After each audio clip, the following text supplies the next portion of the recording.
성남도시개발공사 황무성 사장에 대한 사직 강요 사건에 대해서 국민의힘이 오늘 오후 2시에 대검찰청에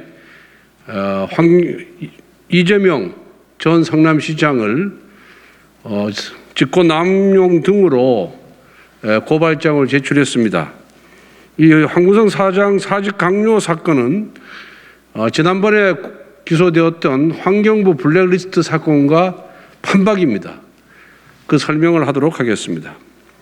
김은경 전 환경부 장관은 임기가 남은 기관장들에게 사표를 강요하여 직권남용죄로 징역 2년을 선고받고 감옥에 있습니다. 공공기관을 사적 전유물 또는 선거 전리품으로 여기는 못된 관행에 경종을 울린 사건입니다. 성남도시개발공사 유한기 본부장이 그분의 지시를 받아 황무성 사장에게 한 짓도 직권남용죄 강요죄에 해당합니다. 사건 구조가 환경부 블랙리스트 사건과 완전 판박이입니다. 2015년 2월 6일 유한기 본부장이 황무성 사장에게 7시간 동안 3번이나 집요하게 사직서 제출을 강요한 사실이 밝혀졌습니다. 피해자와 의사전달자 진술을 확보하는 것이 가장 어려운데 녹취록으로 이미 입증이 끝나버렸습니다. 오늘 사직서를 제출하지 않으면 자신과 황무성 사장이 다 박살난다는 유한기의 말은 감사로 불이익을 주겠다는 협박입니다. 황무성 사장은 성남시청 감사관실에 2차례에 불려갔습니다. 이것이 바로 표적감사입니다.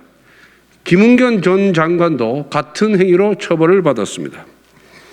지시자도 상당 부분 규명된 상태입니다. 유한기 개발본부장은 정진상 성남시장 비서실장, 유동규 기획본부장이 배후에 있음을 털어놓았습니다. 인사권자는 이재명 성남시장입니다. 인사권자 모르게 사표를 받는 경우는 없습니다. 임기가 한창 남은 사장이 사표를 내는데도 이재명 시장은 사정을 묻거나 다른 반응을 보이지 않았습니다. 미리 지시를 했다는 유력한 정황입니다. 녹취록이 나오자 한겨레에서 황무성 사장이 개인 범죄로 재판을 받고 있다는 보도를 했습니다. 내밀한 범죄 전력이 누군가를 통해 제공된 것입니다. 황무성 사장이 스스로 제보할 리는 없습니다. 그만큼 녹취록이 아프고 두려운 것입니다. 녹취록에는 황무성 개인 범죄에 대한 언급이 한 번도 없습니다. 재판 중인 사건과 상관없이 사표를 강요했음이 명백합니다. 범죄 동기는 환경부 블랙리스트 사건보다 더 사악합니다. 화천대유 설립 일정에 맞춰 사표를 내도록 했습니다. 대장동 개발 배임 범죄를 벌이기 전에 걸림돌부터 제거한 것입니다. 당장 오늘 내지 않으면 박살 날 만한 일이 또 무엇이 있겠습니까? 환경부 블랙리스트 사건은 김태호 수사관의 용기 있는 제보로 시작이 되었습니다. 황무성 사장 사직 강요는 이미 증언과 녹취록 등이 확보되어 수사 의지만 있으면 즉시 밝힐 수가 있습니다. 당시 이재명 시장과 정진상 비서실장, 감사실 등을 압수수색하고 사직 강요에 동원된 공무원 등을 조사하면 됩니다.